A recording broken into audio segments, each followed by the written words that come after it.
नमस्कार दोस्तों, मैं आशा करता हूं कि आप सभी लोग अच्छे होंगे।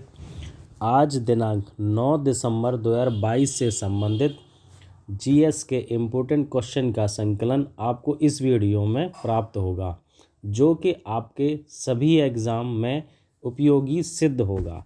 चलिए पहले प्रश्न पर चलते हैं। पहला प्रश्न है, किस भारतीय स्टार्टअप को द अर्थ शॉर्ट पुरस्कार 2022 दिया गया है? इसमें पहला ऑप्शन है खेती, दूसरा ऑप्शन है व्यवसाय, तीसरा ऑप्शन है आत्मनिर्भर, चौथा आध्यात्मिकता। इस प्रश्न का सही उत्तर खेती है। खेती को द अर्थ शॉर्ट पुरस्कार 2022 दिया गया है क्योंकि स्थानीय छोटी किसानों के लिए लागत कम करने, उपज बढ़ाने और जलवायु परिवर्तन की अग्रिम पंक्ति में आजीविका की रक्षा के लिए एक अग्रणी समाधान। भारतीय स्टार्टअप खेती द अर्थ शॉर्ट पुरस्कार के 5 विजेताओं में से एक है। प्रिंस विलियम और द अर्थ शॉर्ट प्राइज़ ने शुक्रवार को बोस्टन में 2022 के विजेताओं का खुलासा किया। ये 5 अर्थ शॉर्ट्स हैं।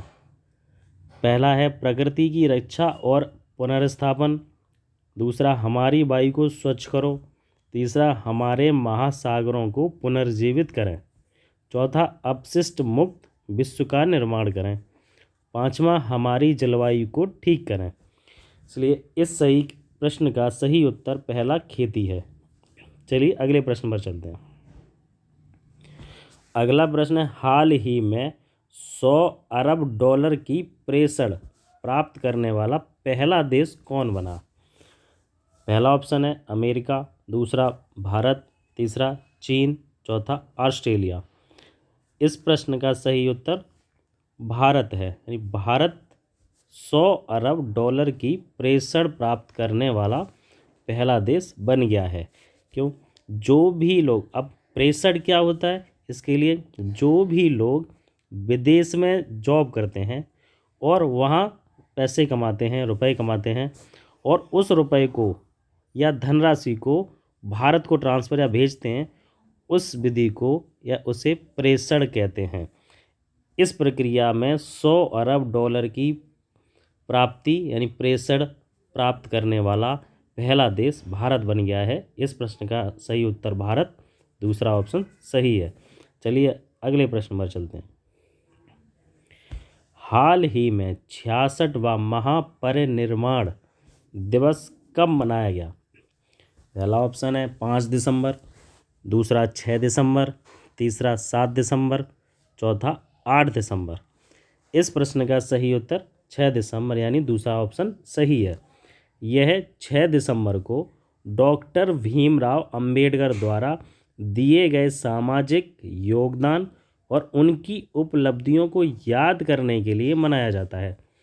बौद्ध नेता के रूप में डॉक्टर अंबेडकर की सामाजिक स्थिति के कारण उनकी पुण्यतिथि को महापरिनिर्वाण दिवस के रूप में मनाया जाता है। डॉक्टर भीमराव अंबेडकर की पुण्यतिथि। परिनिर्वाण क्या होता? परिनिर्वाण जिसे बौद्ध धर्म के लक्ष्यों के साथ साथ एक प्रमुख सिद्धांत भी माना जाता है। यह एक संस्कृत का शब्द है जिसका अर्थ है मृत्यु के बाद मुक्ति अथवा मोक्ष प्राप्त करना। परिनिर्वाण का अर्थ मुक्ति या मोक्ष है। यह एक संस्कृत का शब्द है। इसलिए इस प्रश्न का सही उत्तर 6 दिसंबर, दूसरा ऑप्शन सही है। चलिए अगले प्रश्न पर चलते हैं। अगला प्रश्न है, हाल ही में डोमिनिक लेपियर का निधन हुआ है, वह कौन थे, किससे संबंधित थे? पहला ऑप्शन है प्रख्यात लेखक, दूसरा ऑप्शन है प्रख्यात गायक, तीसरा प्रख्यात गणितज्ञ, चौथा प्रख्यात कलाकार। इस प्रश्न का सही उत्तर प्रख्यात लेखक है, यानी पहला ऑप्शन इसका सही है। यह डोमिनिक लेपियर फ्रांस के थे। फ्रांसीसी लेखक डोमिनिक लेपियर का निधन 4 दिसंबर को हो गया है। भोपाल गैस त्रासदी पर किताब लिखने वाले, यानी भोपाल गैस त्रासदी पर किताब लिखने वाले डोमिनिक लेपियर ने अपनी रॉयल्टी गैस पीड़ितों की मदद के लिए, यानी जो भोपाल गैस त्रासदी में जो गैस पीड़ित लोग थे उनकी मदद के लिए दान कर दी थी। बता दें फ्रांसीसी लेखक को 2008 में भारत सरकार द्वारा पद्म भूषण से सम्मानित किया गया था। अलविदा डोमिनिक लेपियर, क्योंकि इनका निधन हो चुका है। तो इस प्रश्न का सही उत्तर है प्रख्यात लेखक, यानी पहला ऑप्शन इसका सही है। चलिए अगले प्रश्न पर चलते हैं। हाल ही में मृदा स्वास्थ्य पर राष्ट्रीय सम्मेलन का उद्घाटन किसने किया है? पहला ऑप्शन है श्री नरेंद्र सिंह तोमर, दूसरा ऑप्शन श्री अमित शाह जी, तीसरा श्री नरेंद्र मोदी जी, चौथा श्री जयशाह जी। इस प्रश्न का सही उत्तर पहला श्री नरेंद्र सिंह तोमर जी द्वारा किया गया है। नीति आयोग ने विश्व मृदा दिवस 5 दिसंबर 2022 के अवसर पर टिकाऊ खेती के लिए मृदा स्वास्थ्य प्रबंधन पर एक राष्ट्रीय सम्मेलन का आयोजन किया। केंद्रीय कृषि और किसान कल्याण मंत्री नरेंद्र सिंह जी तोमर, यह केंद्रीय कृषि और किसान कल्याण मंत्री हैं। इन्होंने इस अवसर पर मुख्य भाषण देते हुए कहा कि जर्मन सरकार के सहयोग से हम मृदा के स्वास्थ्य और टिकाऊ कृषि पद्धतियों में सुधार लाने के लिए एक रोड मैप तैयार करने में मदद कर सकते हैं। इसका उद्देश्य मृदा के संरक्षण के महत्व को उजागर करने के लिए किया गया है इस सम्मेलन का। इसलिए इस प्रश्न का सही उत्तर नरेंद्र सिंह तोमर, पहला ऑप्शन इसका सही है। अगले प्रश्न पर चलते हैं।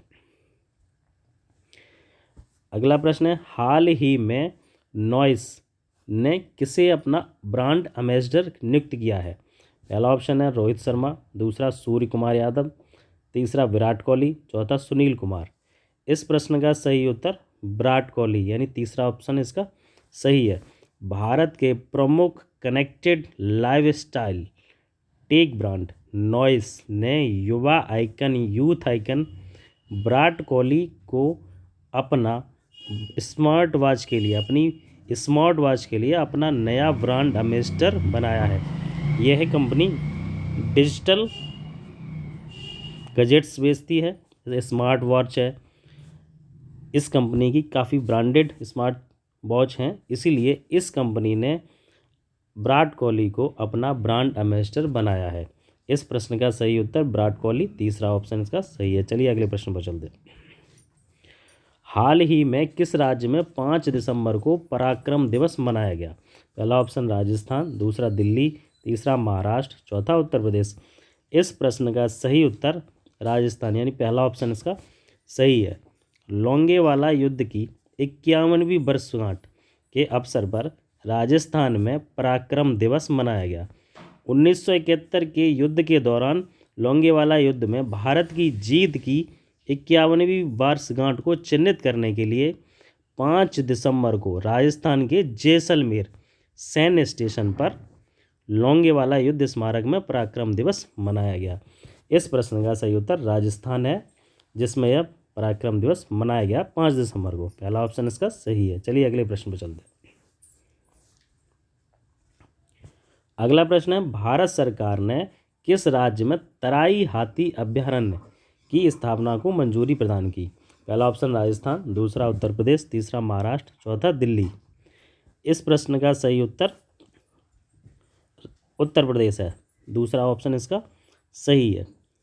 केंद्रीय पर्यावरण, वन और जलवायु परिवर्तन मंत्रालय ने उत्तर प्रदेश के लखीमपुर खीरी जिले में तराई हाथी रिजर्व स्थापित करने की मंजूरी दी है। भारत का यह 33वां और उत्तर प्रदेश, ये लाइन यहाँ है, उत्तर प्रदेश का दूसरा रिजर्व है। उत्तर प्रदेश में पहला हाथी रिजर्व 2009 में सहारनपुर और बिजनौर जिले के सहारनपुर और बिजनौर जिले के शिवालिक में अधिसूचित किया गया था। इसलिए इस प्रश्न का सही उत्तर उत्तर प्रदेश, दूसरा ऑप्शन सही है। चलिए अगले प्रश्न पर चलते हैं। हाल ही में भारोत्तोलन विश्व चैंपियनशिप में मीराबाई चानू ने कौन सा पदक जीता? पहला कांस्य पदक, दूसरा रजत पदक, तीसरा स्वर्ण पदक, चौथा कोई नहीं। इस प्रश्न का सही उत्तर रजत पदक है। मीराबाई चानू ने 7 दिसंबर 2022 को कोलंबिया में 2022 विश्व भारोत्तोलन चैंपियनशिप में रजत पदक जीता। उन्होंने चीन के टोक्यो 2020 की चैंपियन होउ जिहुई को हराया। इस प्रश्न का सही उत्तर दूसरा रजत पदक, दूसरा ऑप्शन का सही है। चलिए अगले प्रश्न पर चलते हैं। अगला प्रश्न है, हाल ही में किस देश में माउंट समेरू ज्वालामुखी विस्फोट हुआ है?